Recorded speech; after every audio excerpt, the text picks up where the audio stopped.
نحمده ونصلي ونسلم على رسوله الكريم. أما بعد فأعوذ بالله من الشيطان الرجيم.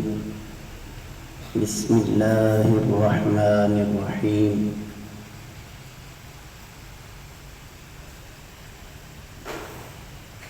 قل رب زدني علما. صدق الله العظيم. إن الله وملائكته يصلون على النبي يا أيها الذين آمنوا صلوا عليه وسلموا تسليما. عقیدت و محبت سے پڑھیے الصلاة والسلام عليك يا سيدي يا رسول الله. الصلاة والسلام عليك يا سيدي يا حبيب الله. الصلاة والسلام عليك يا سيدي يا رحمة للعالمين وعلى آلك وأصحابك يا سيدي يا خاتم النبيين. معزز مدرسین جامعہ، عزیز طلباء، ہمارے آج کے ہفتہ وار اجلاس تربیت میں درس تربیت سیدی امام اہل سنت الشاہ امام احمد رضا خان فاضل بریلی علیہ الرحمہ کی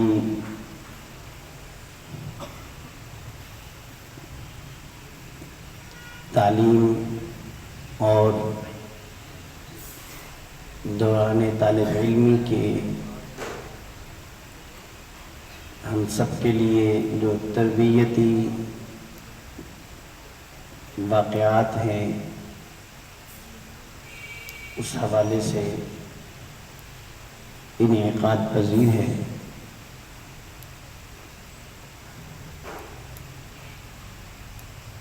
سیدی اعلیٰ حضرت علیہ الرحمہ کی ذات بے شمار حوالوں سے ممتاز و منفرد ہے، اور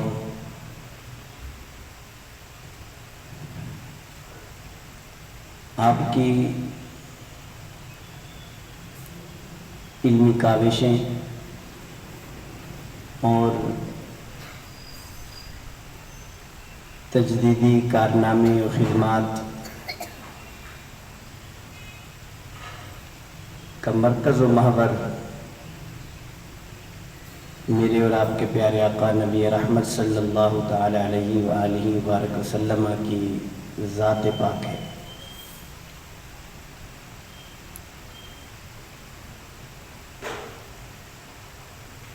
غزالی زمان سیدی علامہ سید احمد سید شاہ صاحب کاظمی علیہ الرحمہ نے اعلیٰ حضرت کے حوالے سے اپنے خطبات میں یہ بات ارشاد فرمائی کہ اعلیٰ حضرت امام احمد رضا خان فاضل بریلی علیہ الرحمہ آپ کا مرکز و محور رسول اللہ صلی اللہ علیہ وسلم کی ذات ہے، اور آپ نے ہم اہل سنت کو دو چیزیں عطا کی. ایک محبت مصطفیٰ صلی اللہ علیہ وسلم، اور دوسری ادب مصطفیٰ صلی اللہ علیہ وسلم. اور فرمایا اس لحاظ سے ہم اعلیٰ حضرت کے ممنون و متشکر ہیں، اور ہم ان کے احسان سے کبھی عہدہ برآ نہیں ہو سکتے. تو یہ تو سیدی اعلیٰ حضرت رحمۃ اللہ تعالی علیہ کی زندگی کا نچوڑ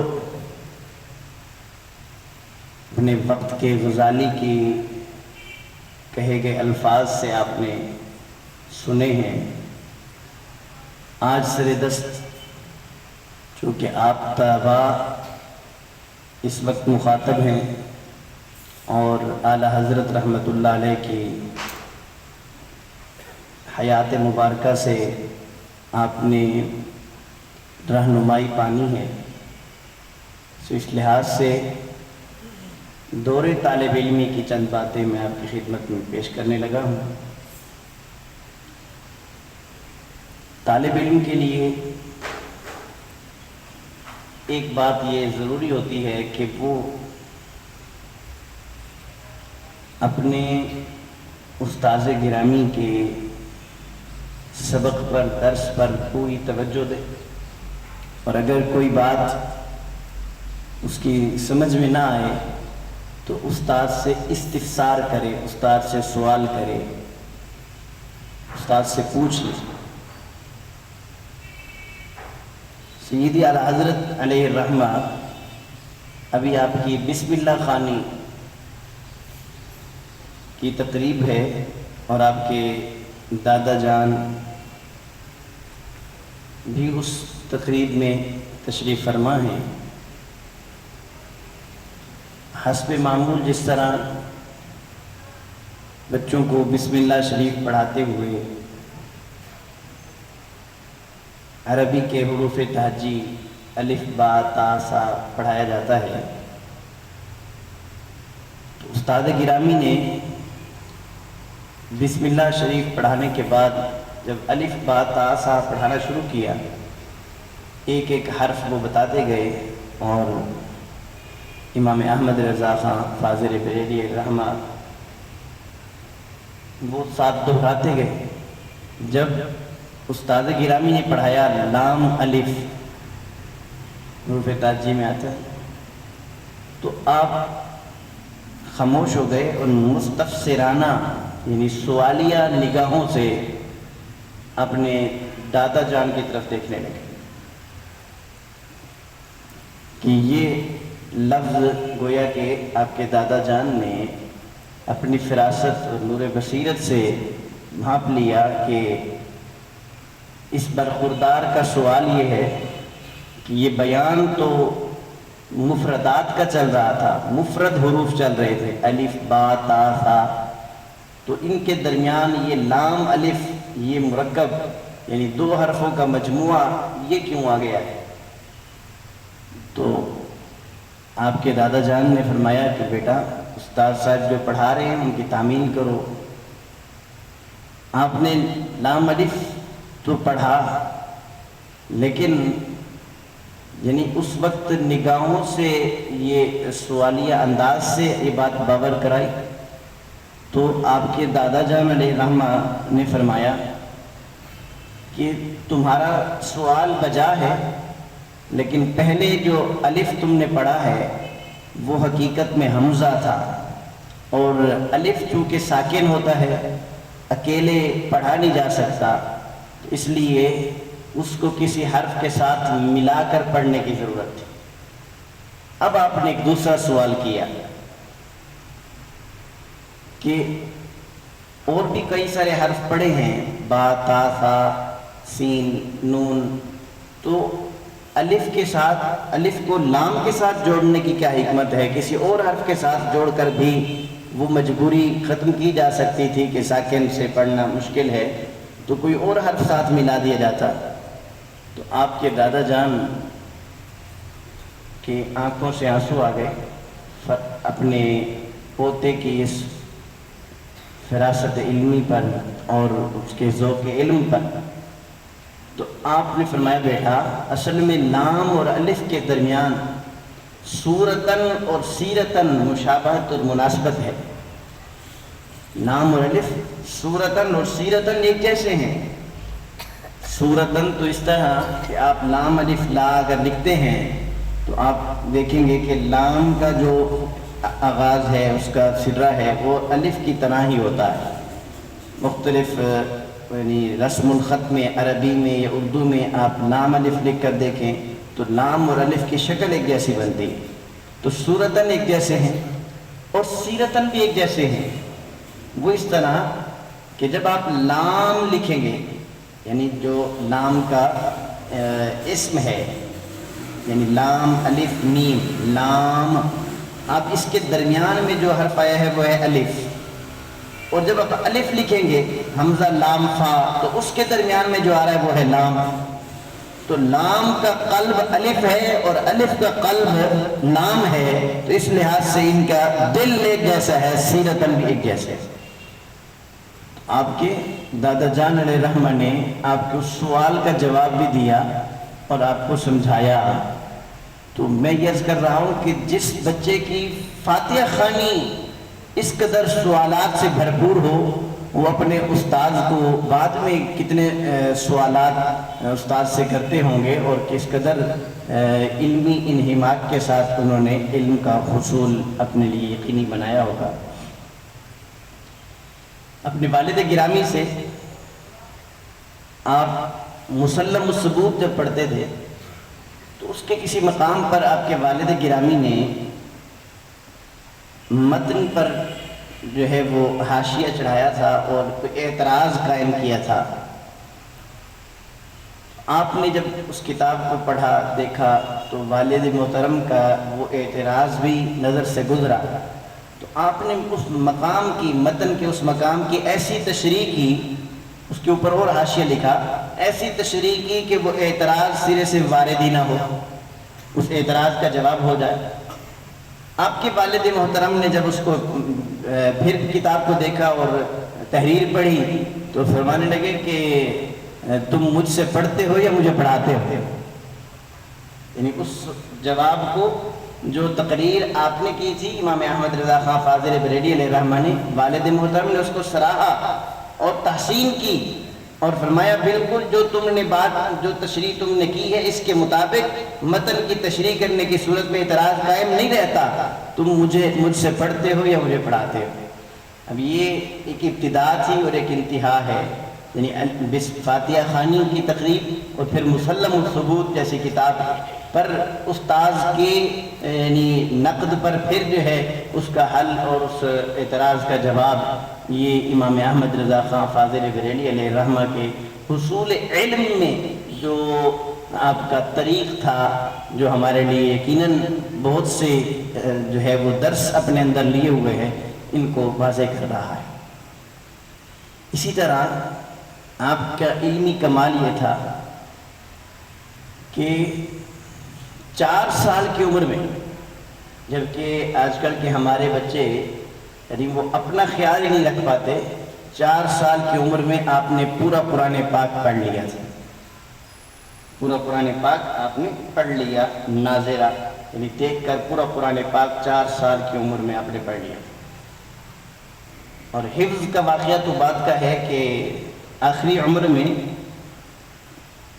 فتاوی جات کی کثرت اور جب استفتاء آتے تو ان میں آپ کو حافظ بھی لکھا ہوتا تھا، تو آپ نے سوچا کہ لوگ مجھے حافظ کہتے ہیں، اب میں حقیقت میں حافظ نہیں ہوں، تو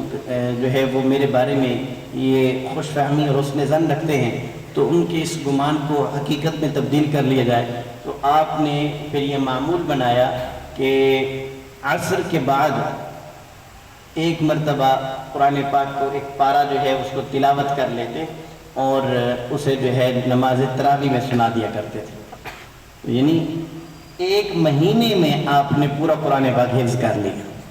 وہ حفظ کا واقعہ بات کا ہے، یہ جو 4 سال کی عمر میں آپ کا قرآن پڑھنا ہے وہ گویا ناظرہ اور دیکھ کر قرآن پاک آپ نے 4 سال کی عمر پڑھ لیا۔ اب میرے بچے جو یہاں پہ موجود ہیں 12 13 سال کی عمر ہو چکی یہ قرآن پڑھنے والے، اور پھر غور کریں کہ ابھی تک 1 پارہ 2 پارے اور یہ نورانی قاعدے میں ہیں، تو وہ اس بات کو اپنے ذہن میں بٹھائیں اور کوشش کریں کہ ہم اپنے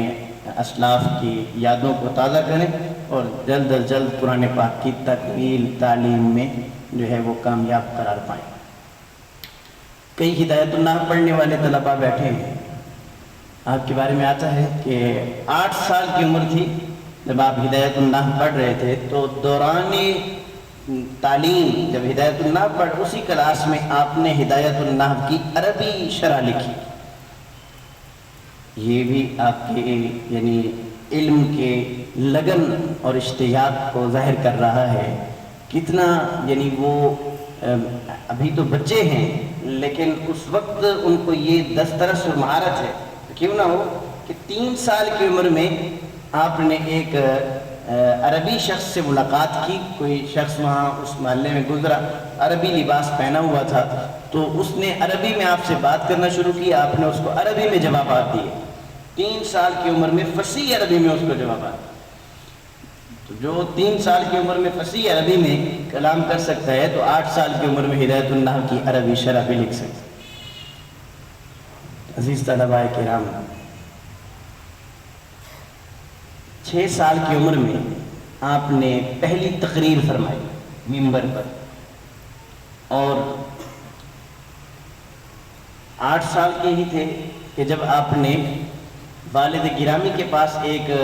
سوال آیا وراثت کے حوالے سے، تو آپ نے اس کا جواب تحریر کر دیا۔ والد گرامی نے جب اس کو دیکھا تو فرمایا کہ یہ لگتا ہے امن میاں نے لکھا ہے، لیکن انہیں ابھی لکھنا نہیں چاہیے، لیکن جواب انہوں نے خوب دیا ہے۔ ابھی اس عمر میں نہیں ہے کہ وہ استفتاءات کے جوابات دیں اور وراثت کے مسائل حل کریں، لیکن جو جواب انہوں نے لکھا ہے جواب بالکل درست ہے۔ 13 سال 10 ماہ کی عمر میں آپ نے جو مروجہ علوم ظاہریہ تھے ان کے پر جو ہے ان کی تکمیل کی اور دستار فضیلت حاصل کی۔ 13 سال 10 ماہ کی عمر میں آپ مکمل عالم دین ہو چکے، اور پھر آپ نے منصب افتاء سنبھالا، اور نہ صرف یہ کہ فتویٰ دیا کرتے تھے بلکہ آپ ایک مدرس بھی تھے، اور کتنے ہی جلیل القدر آپ کے تلامذہ جنہوں نے یعنی حضرت سیدی امجد علی صاحب بہار شریعت، آپ بھی شاگرد ہیں اعلیٰ حضرت علیہ الرحمہ کے، تو اس پائے کے آپ کے شاگرد ہوئے۔ تو گرامی قدر حضرات، عزیز طلباء، سیدی اعلیٰ حضرت رحمۃ اللہ علیہ، یقیناً یہ اللہ رب العزت کا کرم اور اس کا فضل ہے، اور علم کے لیے شرح صدر ہے، لیکن اس کے ساتھ ساتھ آپ کی لگن اور اشتیاق جو تھا وہ بھی آپ نے سنا کہ یہ ظاہری بات ہے کہ اللہ کا کرم بھی تبھی ہوتا ہے جب کوئی آگے اہل ہوتا ہے اور محنت کرتا ہے، کسب کے بعد وہب ہوتا ہے۔ اس لیے آپ یہ واقعات سن کر صرف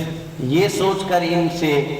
جو ہے وہ بے اعتنائی نہ برت لیں کہ یہ تو کوئی کرامت ہی ہوگی، یہ تو ان کے جو ہے وہ ولایت کے کسی مقام پر وہ فائز ہوں گے تبھی یہ واقعات ان سے رونما ہوئے، نہیں، بلکہ اس حوالے سے بھی سوچنا ہے کہ انہوں نے اپنا بچپنا کس چیز میں گزارا، کس طرح انہوں نے اپنے تقوی کو اور اپنی جو ہے وہ نگاہوں کی حفاظت کو یقینی بنایا۔ واقعات کثیر ہیں اس حوالے سے کہ آپ جو ہے تقوی اور ورع کے لحاظ سے بھی اپنا مقام رکھتے ہیں، اس لیے یہ علم کی راہیں ان کے لیے کھلی ہیں، اور ہمیں بھی حکم یہی ہے، رب زدنی علما، رسول رحمت صلی اللہ علیہ وسلم کی وساطت سے اللہ کے حضور ہم یہ دعا کرتے ہیں، اللہ تعالی ہمیں ان بزرگوں کے علمی فیضان کو صحیح معنی میں حاصل کرنے، سمجھنے اور علم پر عمل کر کے خشیت الہی کو پانے کی توفیق دے۔ آج بھی مدارس میں ایسے طلباء ہیں، ابھی کل میں ایک ادارے کے ناظم کے ساتھ بیٹھا تھا تو وہ مجھے اپنے ایک شاگرد کے بارے بتانے لگے، بڑی خوشی ہوئی۔ وہ کہہ رہے تھے کہ الحمدللہ بڑے محنتی اور اچھے ساتھی ہیں۔ وہ بتا رہے تھے کہ راتوں کو بھی جاگ جاگ کر پڑھنا، اور ابھی کلاس چاہے وہ کافیہ والی ہو لیکن شرح صحیح بخاری سے جو ہے وہ سوالات قائم کرنا اور ان کے یعنی نحو و صرف کو حل کرنا اور جو ہے محنت کرنا، یہ اس دور میں بھی ہو رہا ہے۔ اور وہ مزید بتایا کہ ابھی میں اعلیٰ حضرت علیہ الرحمہ کے حوالے سے ہی پڑھ رہا تھا کہ آپ بھی کوئی استفسار ہوتا، کوئی سوال ہو تو پھر اس کے حوالے سے آپ مطمئن کیا کرتے تھے، جواب دیتے تھے، اور جو اس کا حل ہوتا وہ پیش کرتے تھے۔ تو وہ بھی بتا رہے تھے اپنے بچے کے حوالے سے کہ وہ کھڑے ہو کر گول گپے کھا رہا تھا تو اس کے استاد نے اسے بلایا، پوچھا کہ یہ کیا کیا تم نے، کھڑے ہو کر تو تمہیں نہیں کھانا چاہیے تھے۔ تو پھر وہ روایت جو ہے وہ کھڑے ہو کر نبی رحمت صلی اللہ علیہ وسلم نے جو پانی نوش فرمایا اور ریاض الصالحین میں آپ نے پڑھی ہے، تو وہ جواز کے لیے، تو اس نے بچے نے وہ حدیث پاک ان کو سنا دی استاد کو، یعنی اپنے طور پر حوالے کو ذہن میں رکھنا، چیزوں کو سوچنا۔ پھر اس استاد نے انہیں تطبیق بتائی کہ وہ یعنی سنت تو یہ کہ بیٹھ کر کھایا جائے پیا جائے، لیکن وہ جواز کو ظاہر کرنے کے لیے نبی رحمت صلی اللہ علیہ وسلم کا عمل ہے، لیکن ہمیں جو ہے وہ آپ کی مواظبت اور ہمیشگی والے عمل کو دیکھنا ہے۔ تو میں یہ اس لیے عرض کر رہا تھا کہ یہ آپ بس یہ سوچ کر کہ یہ کسی دور کی باتیں تھیں اور پھر آپ جو ہے ان واقعات پہ توجہ ہی نہ دیں، ایسا نہ کریں، بلکہ آپ میں بھی ایسے جو ہے وہ پیدا ہو سکتے ہیں کہ جو آنے والے دور میں مثال بنے۔ محنت کریں، محنت کے ساتھ ہی مقام ملتا ہے، اور الحمدللہ ہمارے بھی ایسے بچے ہیں جو اس طرح کے سوالات قائم کرتے ہیں کہ خوشی ہوتی ہے اور پھر تسلی ہوتی ہے، اور اس لیے اساتذہ بھی پھر پورے ذوق یعنی ان کی جو علم کی پیاس ہے طلباء کی، اس کو بجھانے کے لیے پوری محنت سے جو ہے انہیں پڑھاتے ہیں۔ اللہ تعالیٰ ادارے کو مزید ترقی عطا فرمائے، اعلیٰ حضرت کا فیضان ہمیں عطا فرمائے، اور اعلیٰ حضرت کا بطور مدرس جو فیضان ہے وہ ہم سب اساتذہ مدرسین کو عطا ہو۔ بطور طالب علم آپ کی جو محنتیں ہیں، جو آپ کی کا ذوق علمی ہے، وہ آپ سب کو ہمیں بھی عطا ہو۔ آمین۔ وآخر دعوایا ان الحمد للہ رب العالمین۔